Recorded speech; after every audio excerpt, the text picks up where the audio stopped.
Hey friends, welcome to another episode of the 10 Laws podcast with East Forest. I am Sed Forest of the East. Welcome to the show. Thank you for subscribing and listening. This week we have a conversation with Dr. Diana Hill, and she has a new book about acceptance commitment therapy, which includes things like mindfulness and acceptance and values-based living and self-compassion. We get into sort of how this can be used as a way to have psychological flexibility, particularly would seem useful these times, all times, but really when there's a lot of change going on. I thought it could be cool to kind of dig into what is this paradigm of working with yourself and the mind and the body, and I think you are going to enjoy it too. And thank you. So I'm recording this actually a little early because I'm finishing up my trip to New York City right now. So through the magic of digital time travel, hopefully as this is airing, I'm flying back and I'm there. We had a very successful week. I am conjuring in my mind because we were doing some photo shoots and video shoots through 1RPM and my buddy Mark Tom Photography, shout out. And I haven't been there in a while since I think I played with maybe Trevor Hall at Irving Plaza, and then COVID hit and everything. And I used to live there, so I'm looking forward to going back, seeing some friends, and walking the old haunts. But yeah, I can tell you more about that next week on What's Up. But thank you to everyone who is part of our council on Patreon. That's patreon.com/eastforest. That is a way to support this podcast because right now it's free to listen to the podcast. So if you appreciate this and you have some gratitude for it, or just the East Forest Project in general, that is one way to dive deeper. We have monthly Zoom councils and exclusives and advanced listens to music and all sorts of things like that. So check it out, eastforest.org. You can scroll down on the homepage. It is there as well. And thank you for everyone who shares the podcast, says hi, team at eastforest.org. And social media and stuff. It's always wonderful to see your messages of support, and I look forward to seeing you out there in the real world as that starts to unfold. More on that in the future. It's getting pretty hot here in Boise, Idaho, and southern Utah, probably everywhere. It seems like it's pretty scary how dry things are, particularly in Utah. There's some exceptional drought happening, and that's always hard, knowing where this planet's going to go, especially in regards to water, but we're doing what we can do, and this conversation should be somewhat relevant because it's about being flexible psychologically. Last thing I just want to say is tomorrow, if all goes as planned, on it's going to be a Wednesday, June 23rd, the fifth song from the Possible album will be releasing. It's called Tabula Rasa, and it features Lorraine Weiss. I'm going to give you a little sneak peek at the end of this podcast of that song, but it's a fun one. It's got a chorus, Lorraine's spoken word. I can tell you a little bit about Lorraine soon at the end of this, but I think you'll dig it. I hope you've been enjoying the Bones track with Bayo Akomolafe. We're building up to the July 23rd when all the other songs, the whole record comes out. And the vinyl, too, if you want to pre-order the vinyl because it's going to ship in July, I would do that now. It's this beautiful iridescent blue. Anyway, you can do that in the store, eastforest.org. All right, let's get into this insightful, wonderful conversation with Dr. Diana Hill. Dr. Diana Hill, thank you so much for coming on the show. It's wonderful to be here. Where are you hailing from right now? I'm in Santa Barbara, California, and in the foothills up here. You'll see sort of an oak grove behind me in my home office that's right outside of my home. Yeah, one of my oldest friends and someone who's been an elder in my life grew up, born and raised, and he lives in the hills of Santa Barbara, and he's like this mystic that just never leaves his little cabin. He's the voice of a song of mine called 10 Laws, and so he's like, which is the first song I wrote, so I have this soft spot for the Santa Barbara hills. Yeah, the Santa Barbara Hills. Well, that's what I am, Diana Hill, and I was born and There you raised here go. too. No One of the way. few was born and raised in Santa Barbara. We have a lot of transplants here because it's a beautiful place to live. Yeah. Do you know the Johnson family? Court Johnson. They had a lot of kids, and they were famous. I mean, he's in his 70s now, but when they were kids, apparently their family got a school bus and they traveled around the entire world on this school bus, and they met like Khrushchev, and it got a lot of press. I don't know, but that's Santa Barbara history. Yeah, there's a lot of luminaries that live here. Yeah, People come here for lots of different reasons, but yeah, my neighbor was Kenny Loggins for a while, so you'd appreciate that. He used to do nice. concerts. He'd do these concerts in his backyard, and my backyard sort of was catty corner to his, and we'd go pull up our chairs and listen in to him singing Footloose. So that was pretty fun. That's awesome. Yeah. That's awesome. Well, I was introduced to some of the work that you're into and psychological flexibility and ACT, and I just wanted to start because it perked up my interest. This idea of being flexible and like what that means and all the different ways I could think about that, especially how it's relevant to times such as the one we're in, where I would argue it's always changing times. It's always that's sort of what life is about. But we're in this particularly acute stage that I've sometimes called the Great Transition, that is really more civilizational, and it's on this big, broad level of major systems change and sort of this, composting of an old way of life to a new way of life. But oftentimes this is mirrored on the personal level, and in that way, there's these unique opportunities for each of us, these little doorways that seem to be opening up that only sometimes we can see. But in that, I'm guessing you could tell us a little bit about what this means to you, psychological flexibility, and we can just dive in from there. Sure. It's not a term that I created. It's actually been researched for uh, many decades now. The co-founders of ACT, or Acceptance and Commitment Therapy, or training, depending on whether you're using it with an Olympic athlete or in the therapy room. Mm. Uh, ACT was developed by Stephen Hayes, Kirk Strassel, and Kelly Wilson, and it's evolved over time. But really, the goal of ACT is to develop psychological flexibility, which is your ability to stay present, stay open, stay aligned, and know what matters most to you and take committed action towards those values. And what the research is starting to show around psychological flexibility, in particular during like the pandemic, is that folks that were psychologically flexible were better parents. There was less spillover effects onto their families. There was less suicidal ideation. They did better with social isolation, less anxiety and depression. But really what it's about is human flourishing. And I would say the field of psychology is moving away from models that are sort of rigid and diagnostic and symptom based, and more into what are the processes of involved in human flourishing and thriving. And psychological flexibility breaks down to these 6 core processes that we could talk about. But I've been practicing ACT for over a decade now, and I use it in my clinical practice, but I use it in my own life in thinking about myself as a partner, as a mom, as a homesteader here in Santa Barbara, part of an ecosystem, right? The ecosystem of my body, but also just the ecosystem that I live in. So, yeah. Well, it seems, I guess, on the face of it, being psychologically flexible is obvious that that would be advantageous. But I mean, what is you said the ACT acronym quickly there? Maybe we should just define how that relates and what that is. Sure. So ACT is acceptance and commitment therapy. It's a therapy Mm-hmm. that's based in Western science of behavioral science, but then it brings in principles of acceptance, principles of the transcendent self. And it's really sort of this balance, right, of both, that we need to practice acceptance, allowing and opening, but then also not being passive in our lives, but rather taking action towards what we care about. And ACT, when they've sort of operationalized it through research to look at what are the core components, what are the processes involved in being psychologically flexible, there's 6 of them. And it's sort of like a Rubik's Cube is sometimes how I describe it, that there's sides of a Rubik's Cube that interact with each other.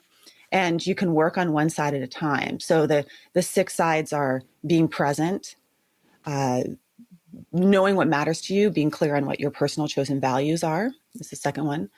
The third one is perspective taking. So your ability to step out of ego self, but also be able to get behind the eyes of another and take perspective on yourself, more transcendent self. The fourth one has to do with our thoughts. ACT takes a different approach to thoughts than traditional cognitive behavioral therapy, where in ACT you're doing a lot of stepping out and observing your thoughts, distancing from your thoughts, which is called Mm. cognitive diffusion. And then the fifth one is acceptance. So knowing that, sort of the noble truths, right? That it's actually our resistance to pain that causes a lot of our suffering. In ACT, there's a lot of practices around acceptance, opening up, allowing, and getting curious. And that's usually the word I like to use, is getting curious. And then the sixth one has to do with committed action. And committed action is persistence towards your goals. It's sort of that, I'm a yoga teacher, so it's like over and over again, moving yourself into the pose. You never really get there. It's an ongoing committed action over time. So those are the six Mm. core processes that are actually taught. They're skills that are taught as part of this program called ACT. So it's sort of a methodology. It's a kind of, there's elements of mindfulness, and then I'm hearing that there's some levels of practice or actionable things you can do. Mm-hmm. Because, yeah, and like, what are some of those things that maybe that the doing part that makes it sort of translate from the noticing into like some form of action?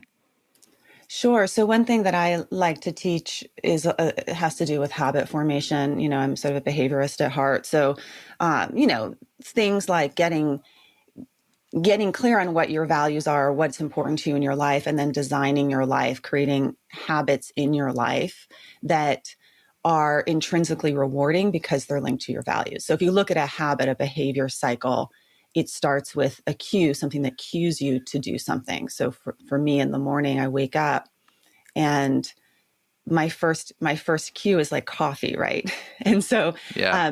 for me, I built into my habit cycle around my coffee is also when I go. That's when I take all my like resveratrol and like my anti-aging supplementation is right around my coffee, right?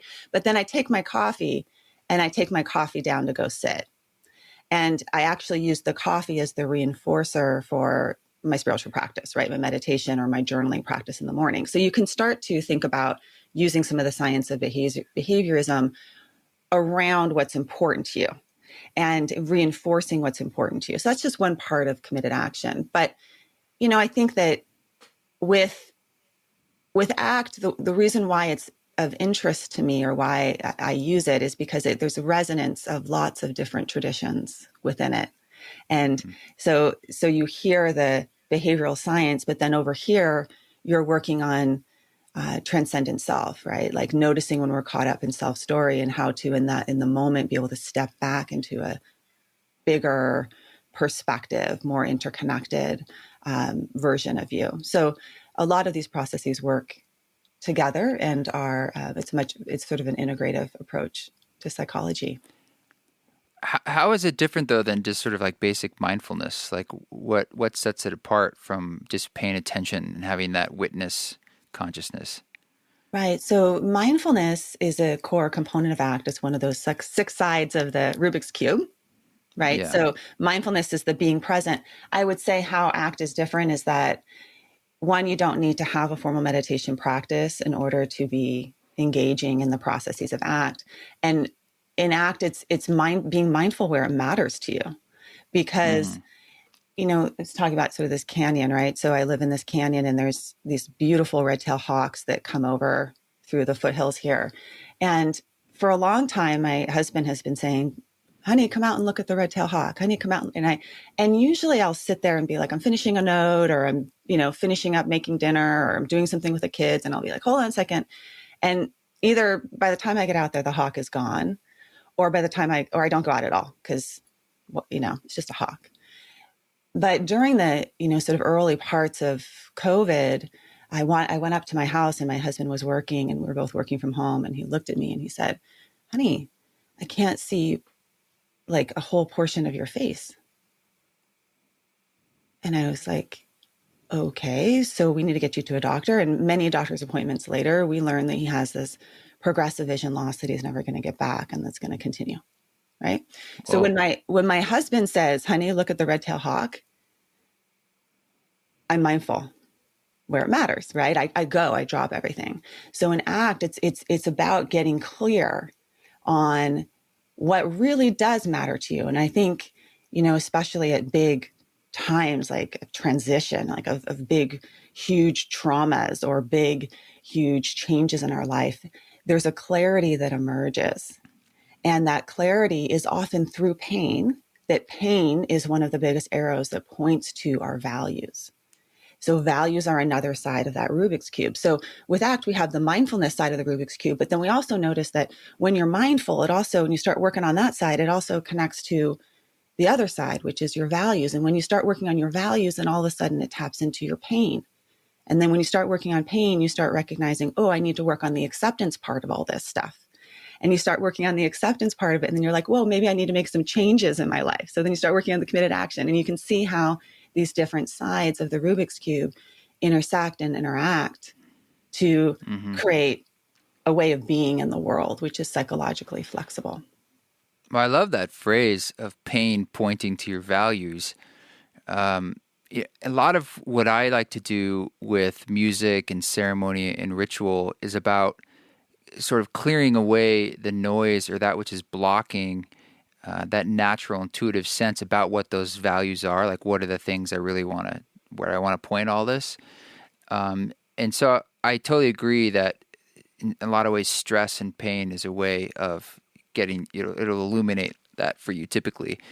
But let's talk about like the ways maybe you can advance that so you don't have to get to the pain, like, because there are lots of different ways to tap into that intuitive wisdom, your compass inside, to say like, well, I want to learn about, well, let's just take, you were talking about you have this new book and it has a little bit to do in its relevance to times like the pandemic, where it's like, okay, there's a lot going on. Let's say there's all these stressors and you're sort of like, I don't know. I'm feeling really anxious. There's all this stuff going on and you want to find a more clear path through it.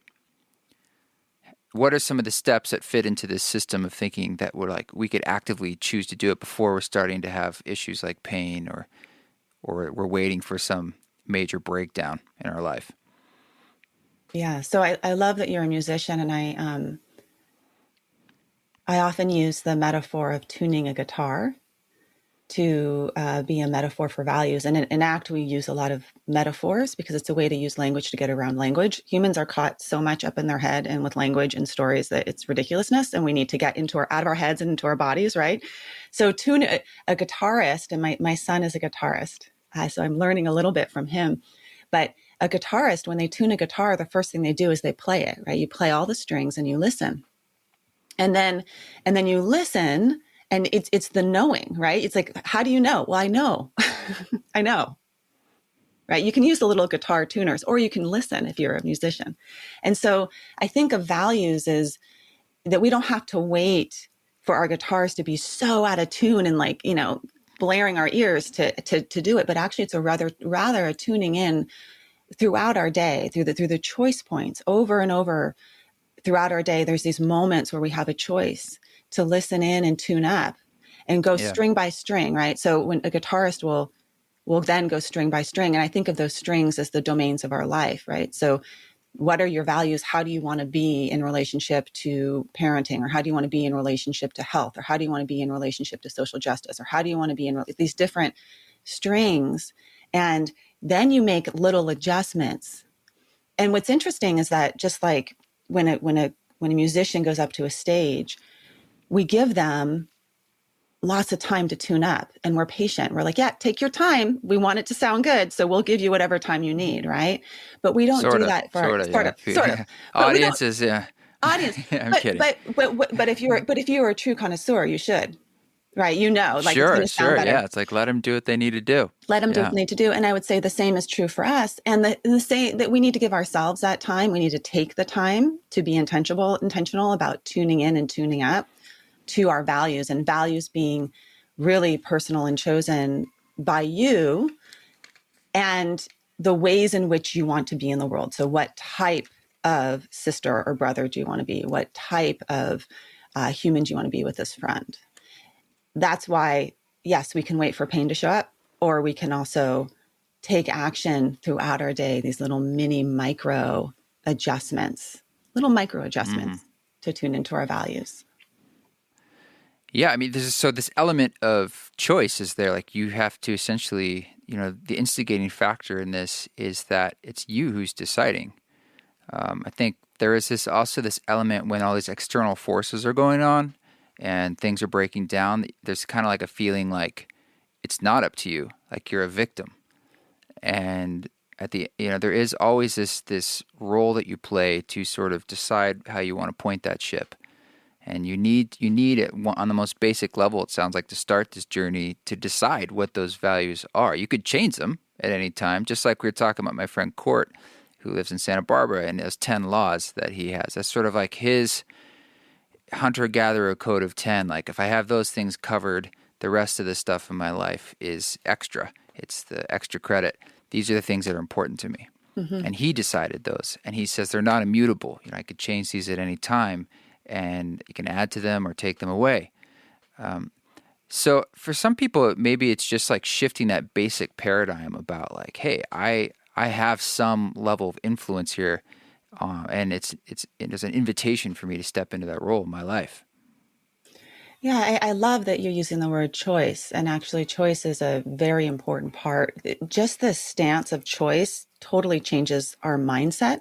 I have a podcast called Psychologist Off the Clock, and we had a researcher on named Benji Schoendorf who does this cool thing called the Matrix. And he talked about choice in relationship to values, that when you are choosing your values, even if it's something painful, when you are choosing pain, you think about something like childbirth, you're choosing pain, right?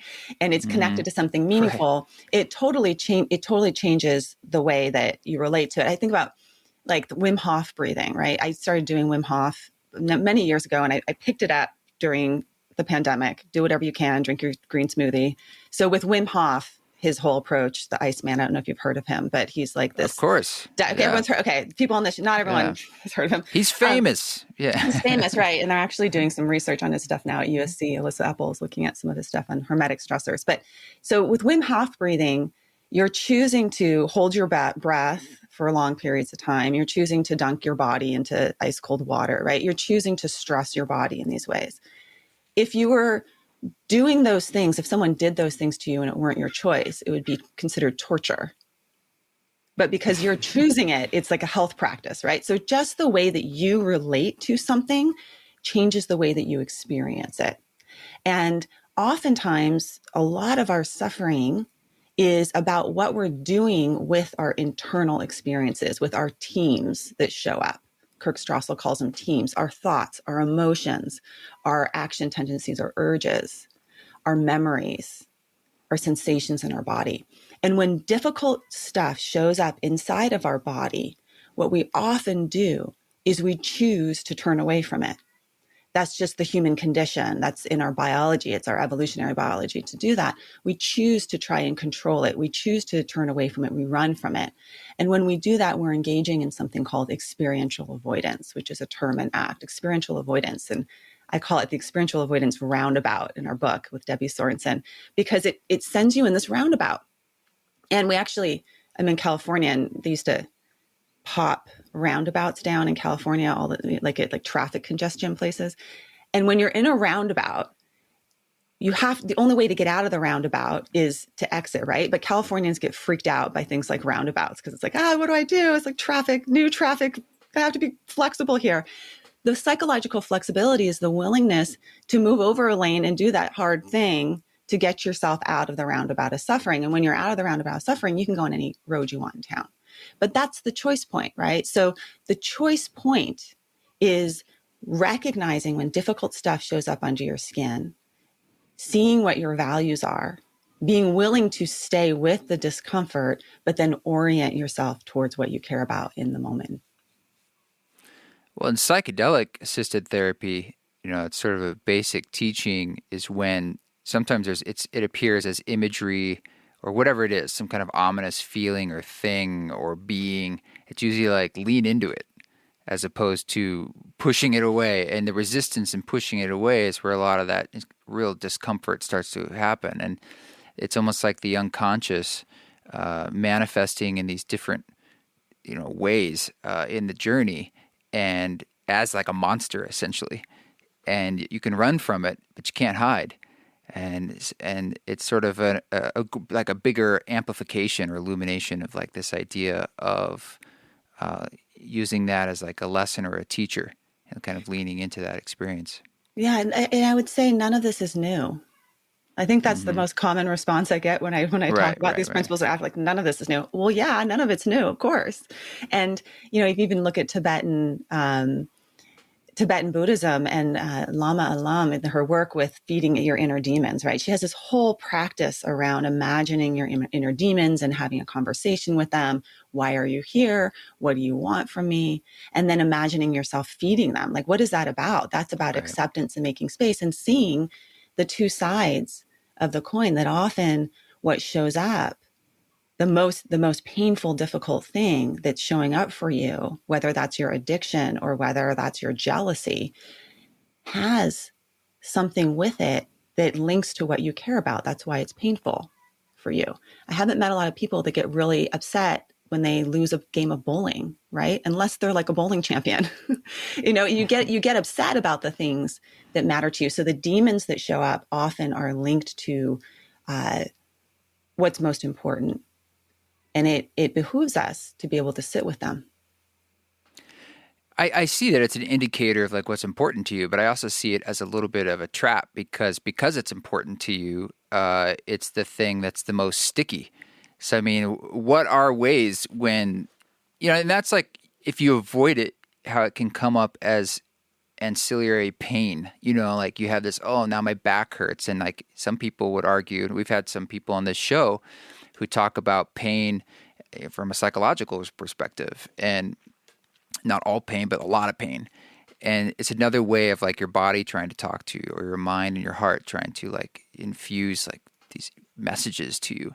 So when something's coming up, like there's something that you're avoiding, it's real like triggering in that way, and you're like, okay, this is clearly really important to me. How do you like, where's the line between working with it in a positive way that's beneficial to you versus like feeding the fire and becoming like more jealous, or you're just sort of you're getting more into the loop.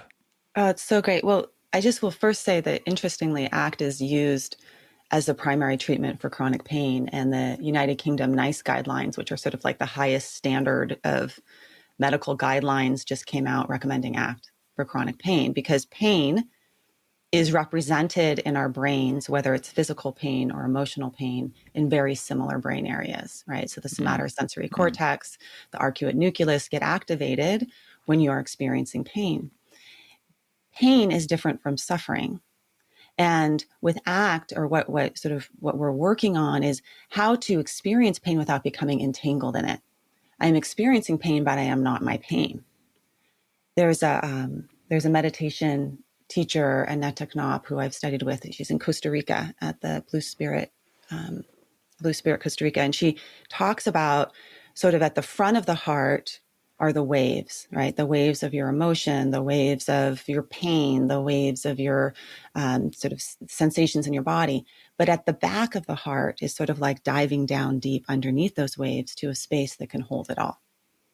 This sort of the you that is not impacted, that is not entangled in the pain. So we can do that through strategies like being able to notice our thoughts as thoughts, and not seeing our thoughts as us, not necessarily believing our thoughts to be true, not necessarily fighting our thoughts, because often what happens when we're experiencing something painful is we get into those sticky thoughts. We start believing, oh, this will never end. There's sort of some common ones like, this will never end. I can't handle this. Often they're future tripping about bad stuff that's going to happen in the future, or we're doing this negative rumination about the past, right? So we can begin to notice that that's just what the mind does. My mind's doing its thing. I am not my mind sitting at the back of the heart, right? So we can become better observers of our thoughts. We can also become better observers of our physical sensations in our body. And there's information in them, just like there's information in our anger, there's information in our physical pain. But it's not all It's not all, right? So I can notice the information in my anger of like, okay, my anger is showing up because it's an urge to protect. But then I can also become completely engulfed by my anger where I'm just like furious and livid and burning stuff down, right? So there's a distinction there that we can start to train within ourselves, stepping more into the observer self.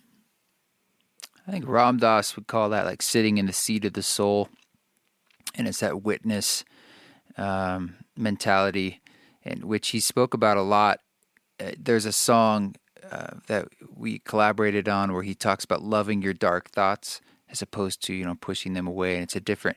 Anytime you're sort of loving something in a sense, especially if it's part of your own beingness, you're already now like in this like meta role, and it's a beautiful energy because just like trying to love something, you look at it sort of like a scared or angry child, you know.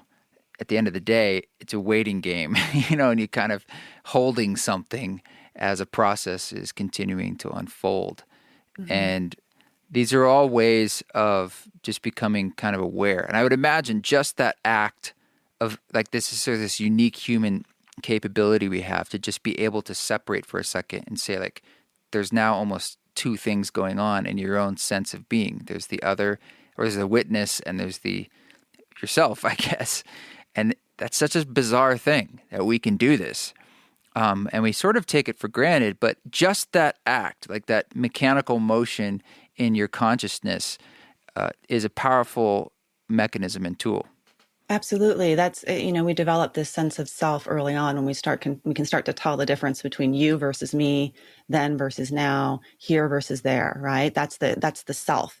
And selfing can get us into a lot of trouble, but can also Yeah. be very helpful in being able to take perspective. And I think what you're also adding in there, and this is sort of also in a really emerging in the field of psychology and again, this is not new, is self-compassion and compassion, and the role of self-compassion and compassion in helping us be able to do that perspective taking from a space of love. So what's sort of interesting about, if you think about like being in a fight with someone, what's happening in that moment when we are not being psychologically flexible, when I'm fighting with my partner, I'm stuck in me. I can't take his perspective. I'm so caught up in my thoughts. I'm not even hearing what he's saying because I'm thinking about what I'm going to say next. Right. And then I'm completely dysregulated. My whole body is just like full. I am my emotion. I am my anger. And I'm acting from this really reactive place. Right. So if I were to practice some of these psychological flexibility skills in that moment, including self-compassion, it would be like putting my hand on my heart and just noticing, wow, I'm suffering right now. I'm hurting. And then being able to recognize him and do some perspective taking. He's hurting too. We're caught. We're like fish that were swimming down a stream and we both got hooked. And when you get hooked, you start moving in directions that you don't want to be going, right? I got hooked. I got hooked by my anger. I got hooked by my defensiveness, right? That's just the human condition. But then I can get present, get rooted, get in the here and now, take perspective, accept and allow the difficult stuff that's showing up under my skin, get clear on my values. How do I want to be as a partner? How do I want to be as a wife? Like if I had a video camera on me right now, or if I were writing about this 10 years from now, what would I want to have said or done? And then I act from that place. But it takes, I think, that first part of loving what is, right? That's been said in many different ways by many different people, which includes ourselves, to have compassion for those moments of suffering and turn towards them with a kind heart, with a gentleness. Yeah. In some ways, I would imagine a lot of this has to do with slowing down. Like, 'cause a lot of things are just like you got to let a fire burn out a bit. And that's just about like not trying to force things to move forward in the immediate moment. It's like, that's kind of medicine that would solve a lot of problems. It's like take a break, Yeah, slowing give it some down. time. It's interesting though. I spent in my 20s. I spent time with Thich Nhat Hanh. My dad is a meditation teacher, a Buddhist teacher, and they followed Thich Nhat Hanh for many years. And I went to Plum Village actually with my now husband. And one of the things that struck me when I was there was the monks in their full brown robes jogging. Jogging. tennis shoes on. And Larry Ward, who's a good friend of my parents, I interviewed him on the show. He's incredible. He's a lay minister ordained by Thich Nhat Hanh. And he talked about how Thich Nhat Hanh would jog from time to time. And what's interesting is that it's important to slow down, but it's also okay to go fast if you've mastered slowing down. If you've mastered being present and you've mastered mindfulness, it's like a musician. You start slow, you learn little bits and you go through it slowly. And then sometimes you speed up, and it's awesome to go fast, but you have to be able to stay with it.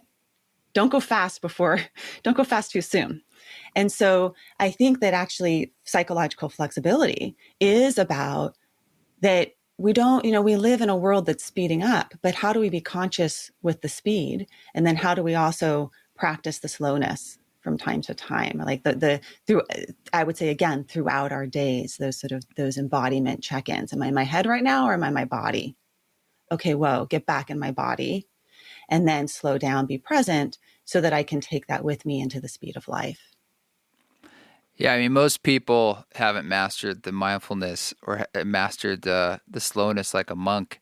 I mean, if anything, I think about the monks, they just figured out that like we recognize that we're human beings, we're animals, like we need to run sometimes. Like we don't want to just be totally still all the time. Like we have to have that balance of exercise. I mean, some of the most basic things are remembering all of the aspects of our beingness, which is not just our ability to have this witness consciousness, which is like way up here, like this maybe perhaps a unique human attribute. You go down the levels and like we're animals. We need sunlight, we need water, we need structure, we need love, we need exercise, we need to move this body. Those are really, core, just our diet, like really core things that we often don't give the credence they perhaps deserve in the greater picture of our mental health and our spiritual and physical health. Yeah. We're always talking about, we could do this technique or this mental technique. It's like, what are you eating? How much are you getting out? Well, I love the concept. I mean, yes, we are animals. We forget that we are nature. We often talk about nature as something separate from us, but I've been thinking more and more about ecosystems. And I think in terms of our interconnectedness and the ecosystem of the body, but then the ecosystem of our family. And an ecosystem is a system which is sustained because it's a complete circuit, right? Mm-hmm. And when you start to look at ecosystems, I taught 5th grade homeschool this year, so I got really good on ecosystems. There's consumers. So you start with the producers, the plants, right? The plants, they take the energy from the sun and they transform it from chemical energy into physical energy, right? And then there's the consumers that eat the plants and they take that energy, right? And then the most important part of the ecosystem is the decomposers that take the matter and decompose it and break it down and turn it back into the nutrients within which feeds back into the system, right?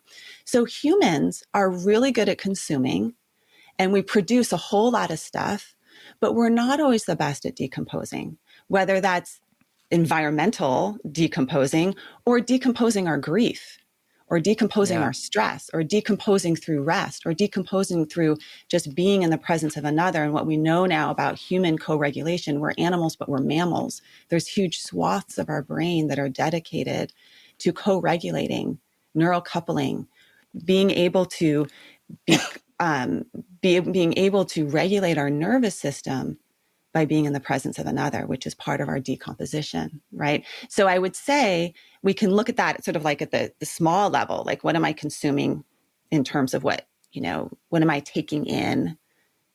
What information am I taking in? Who am I around? What am I reading? What am I producing? What are the actions that I'm doing in the world? Are they aligned with my values? And then how am I decomposing? Like how am I putting energy back into the roots to support the system? Well, you said something about decomposing, being around who you're surrounding yourself with, like other beings. Can you say more about that? Because I think there's something unique there to the human experience, especially like as we're coming out of pandemics. Maybe we notice like solitary versus others and just that role it plays in this decomposing. Yeah, I think we need both. I studied someone named Stefan Porges, who's the founder of something called polyvagal theory. And I interviewed him actually right at the start of COVID. And his theory has a lot to do with sort of the vagus nerve. So the vagus nerve is the cranial nerve, the longest cranial nerve that goes from our brain all the way down to our heart, all the way down to our gut.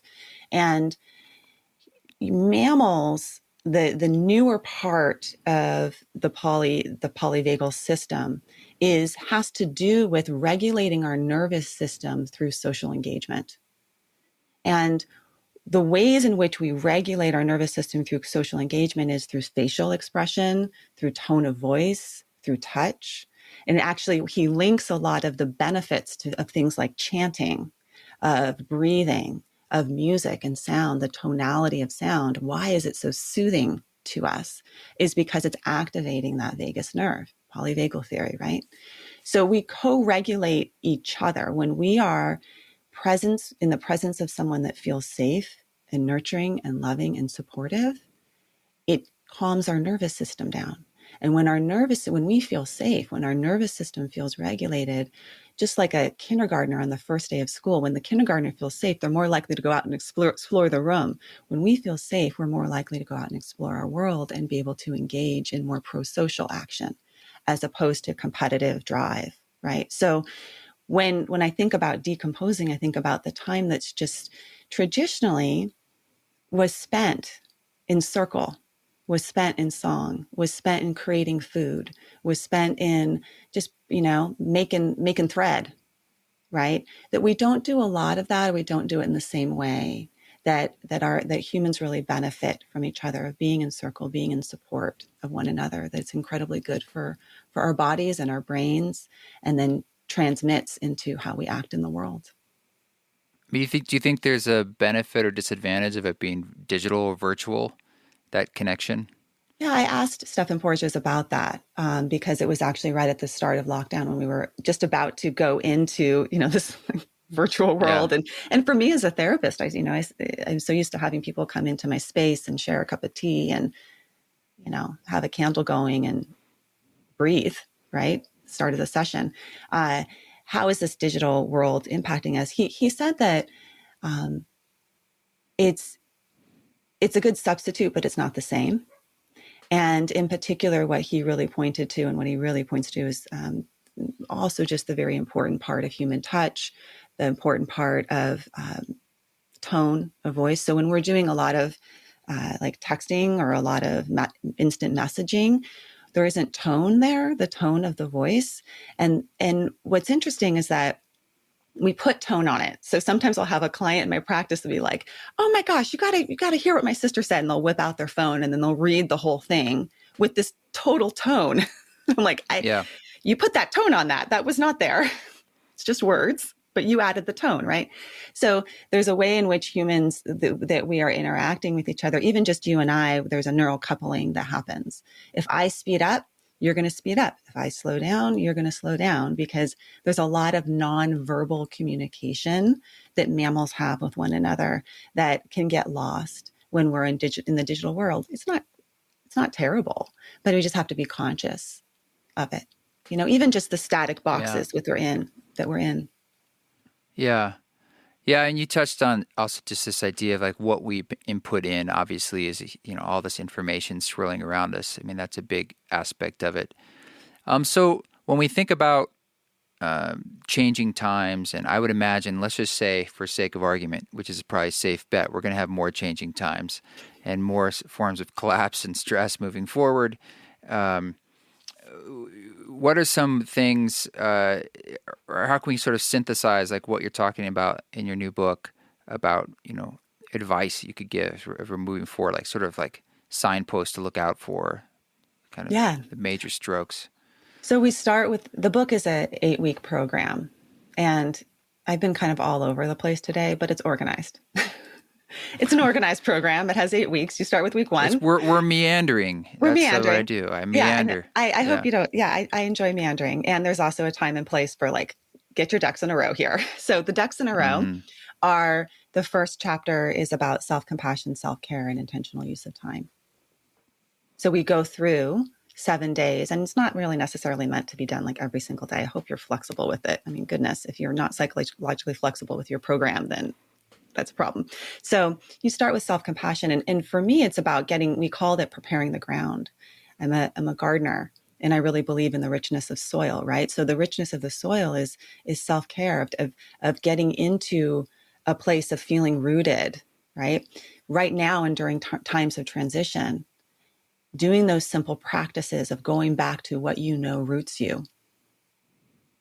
And for some people, that may be music. For someone else, that may be their exercise program. For someone else, that may be calling a certain person that it's just so rooting for them, right? That co-regulates them into a good space. So you start with self-compassion, self-care, intentional use of time. And then we move through these other simple practices. We get present, get in your body. Am I in my head or am I in my body? And we can do that by, sometimes I'll talk about this practice of one eye in and one eye out. So one eye in, what's happening in the world around me. One eye out, what's happening in the world outside of me. And one eye in, what's happening in the world inside of me. One eye in and one eye out. And then noticing your thoughts. You are not your thoughts. Your brain is going to produce thoughts. Some of them are helpful, some are not. In the words of Thich Nhat Hanh, which seeds do you want to water? Neuroplasticity, right? So you choose with your attention, and you get to start to develop that observer self. So start with the ground, get present, notice your thoughts, become an observer, pay attention to your heart. Your heart has some things to say, and then take some regular committed action towards what you care about.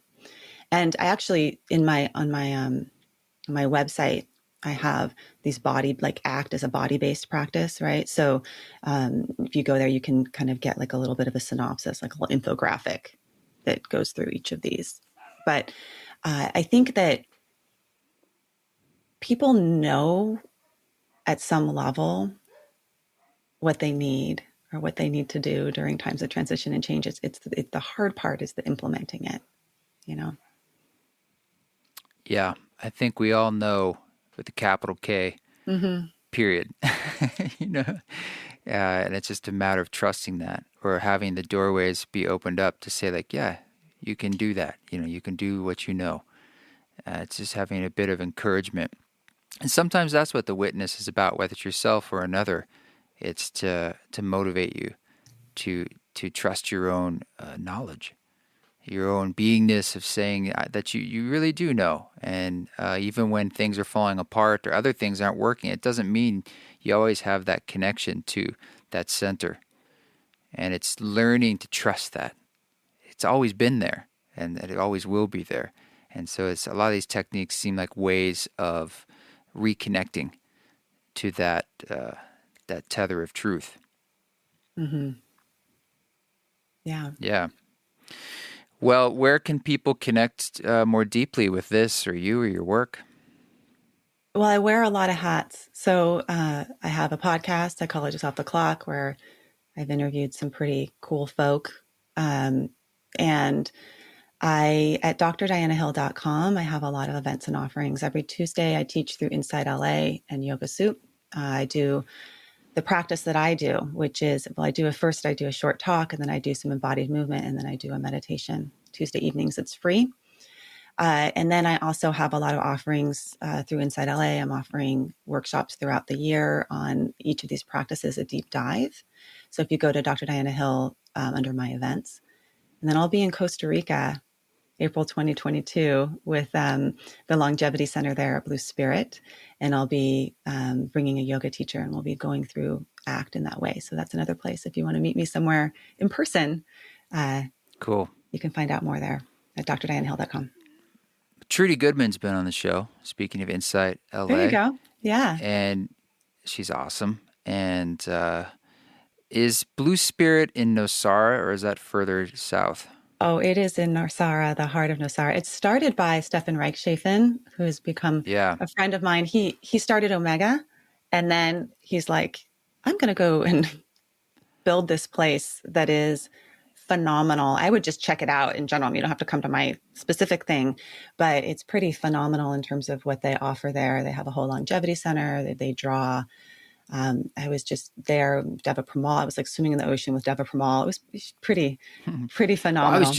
my partner and I were just in Nosara I'm bad with time. I want to say April or something for an event. It was like my first gig post, or I guess it was still in COVID, but Yeah. so I was just there for the first time. It was great. Oh, it's beautiful. Yeah, it's healing on all levels. I mean, you can't even boil. It's like can't boil it down to what's the one thing about being there. So, The yeah, ocean. yeah, the ocean, yeah, the blueness of it, but also just the slowness and being totally immersed in that much nature and oxygen because there's just so many trees and so they do such a good job with conservation there. They've been working so hard. A country that doesn't have an army puts their money into good places. Yeah. Well, thanks. Thanks for taking the time. It's nice to meet you, and nice to be able to ask some questions for my own sake, and I'm sure other people will enjoy it too. Thank you. It's an honor and delight to be with you. Cheers. Well, thank you, Diana, for coming on the show. And as you can hear, it's a deep theory, philosophy, and practice. I mean, you could check out her book if that's something you want to just learn a lot more about in one place. It's the ACT Daily Journal. Get unstuck and live fully with acceptance and commitment therapy. But I always appreciate people coming on the show and being willing to just hash it out, let me ask questions, and hopefully learn a little bit or a thing or two. So this song that you're hearing in the background is Tabula Rasa by Lorraine Weiss, or featuring Lorraine Weiss, sorry. Lorraine is someone who I met through a friend, Ivy Ross, and Ivy was kind enough to let Rod and I stay at her guest house in Santa Fe a couple years ago, and I met Lorraine, who lives there, and she does all sorts of beautiful insight work with people and just does deep work. She sort of uses the saxophone and music to help facilitate inner journeys, and we just clicked, and I was like, we should record someday.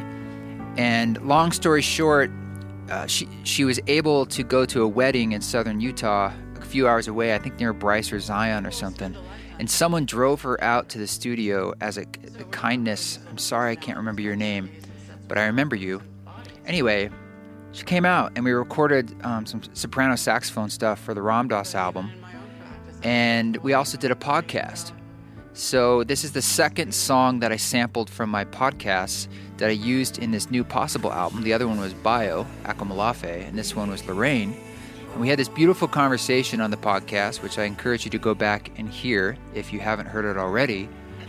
And I ended up using it in this song. So the song comes out on the 23rd of June, 2021, which is a Wednesday, if all goes as planned.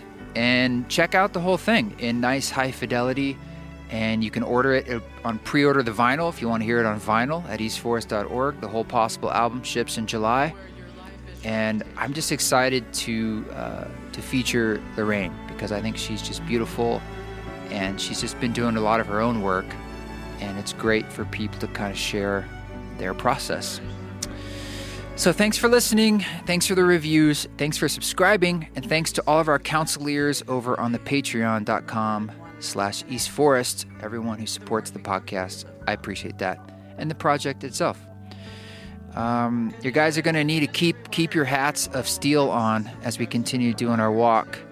And there's so much going on, but keep walking that walk. Don't take any shit, but if you do, do it with grace.